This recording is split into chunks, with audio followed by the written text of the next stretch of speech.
When the Switch came out in early 2017, that was the most exciting time to be a Nintendo fan. Most people try to forget the past 5 years of the Wii U era as just one big, really weird, never-ending nightmare. There would be a few games coming out, and when they do,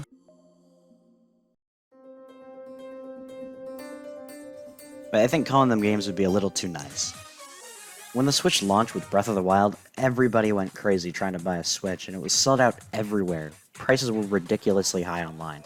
I was lucky enough to be able to get one of the last Switches at Toys R Us with my friends the weekend it came out. I wasn't planning on getting the Switch near launch, I just wanted it for Splatoon 2 later in July, but I was fortunate enough to get it with Breath of the Wild and 1-2 Switch. Yeah, fortunate enough. Those first few months were magical, and it's something you really can't recreate or explain. There weren't a ton of new games to play, but coming off the Wii U, it was Christmas every f***ing day. There was always new games to play and to look forward to in the future. But there was one thing that was present for the Switch right from the start.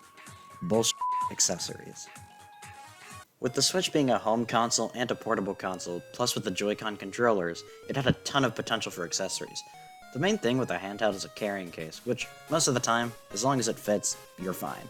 But the Switch did come with a couple of accessories of its own. The Joy-Con grip was used to have the controllers in a more standard-like way, while the straps were easier pressings with the ZL and ZR buttons in tabletop mode.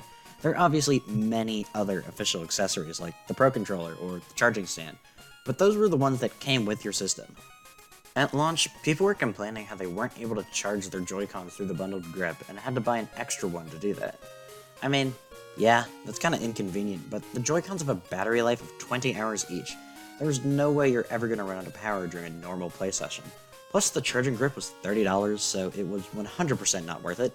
You can get extra Joy-Cons to play with more people, or you can get extra Joy-Cons to play with even more people, or if your previous ones break. God damn it. Mario Kart 8 Deluxe got a special steering wheel of its own, definitely trying to play off the success of Mario Kart Wii, but it gained zero traction.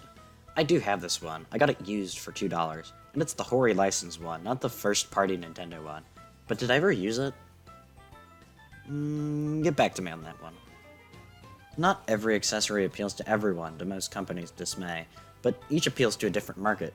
The Joy-Con wheel appeals to younger kids, Pro Controllers appeal to people who take things way too seriously, and the cases appeal to people who go outside, and this...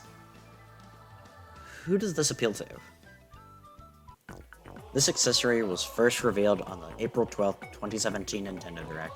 Right after the in-depth ARMS segment, they announced this alongside neon yellow Joy-Cons. Thank God, now I can spend over $100 in accessories for my new console. I've never heard anything else after this announcement.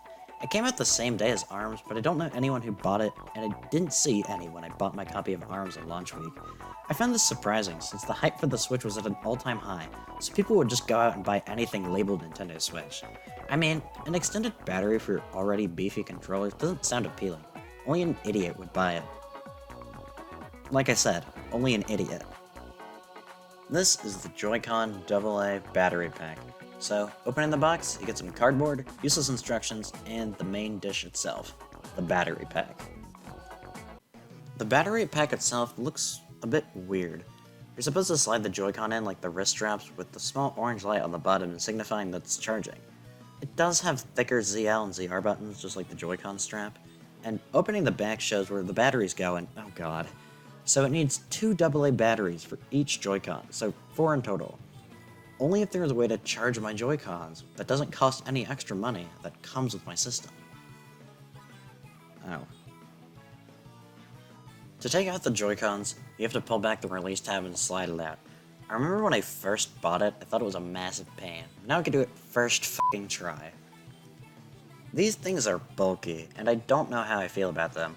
They're about the size of 2 Joy-Cons stacked on top of each other. I'm not one for really playing with split Joy-Cons, I'd rather just play with the grip or the Pro Controller. The main reason you would want this is for extra battery life. If you bought it for any other reason, I would be concerned. But the Joy-Cons already have a 20-hour battery life, so how much charge does it give you? Well, I don't actually know.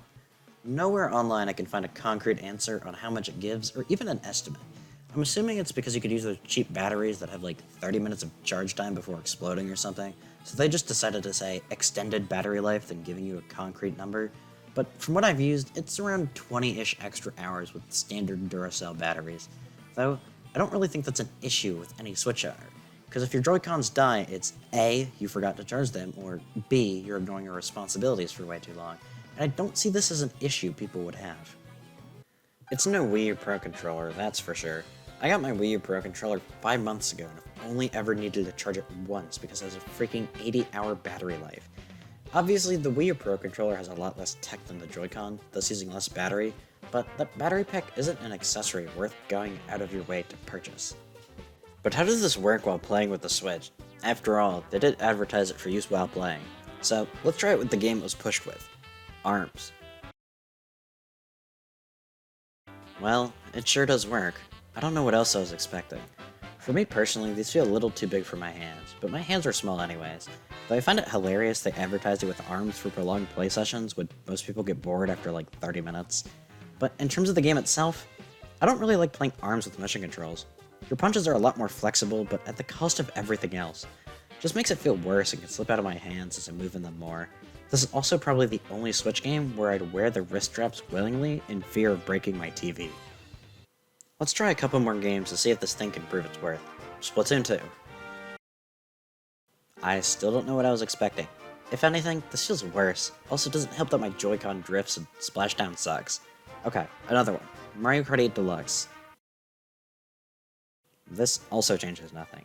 I at least understand the wheel adds something from using it. That was the way I used to use it when I was younger, and because of it, I'm a changed man now. But I think holding the Joy-Con horizontally cramps your hands for long play sessions and causes you to miss input all the time. I think the worst part about it is that I spent money on it.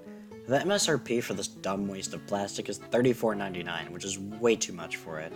The only reason I bought it is that I found it at a GameStop on clearance for $4.97. It was only a couple months after it came out, and I was thinking, sure, I could be irresponsible too. I don't know anybody who knows about this. Most people probably don't even know it exists. At least with something like the Joy-Con wheel, I can see the appeal of it, though it isn't for me.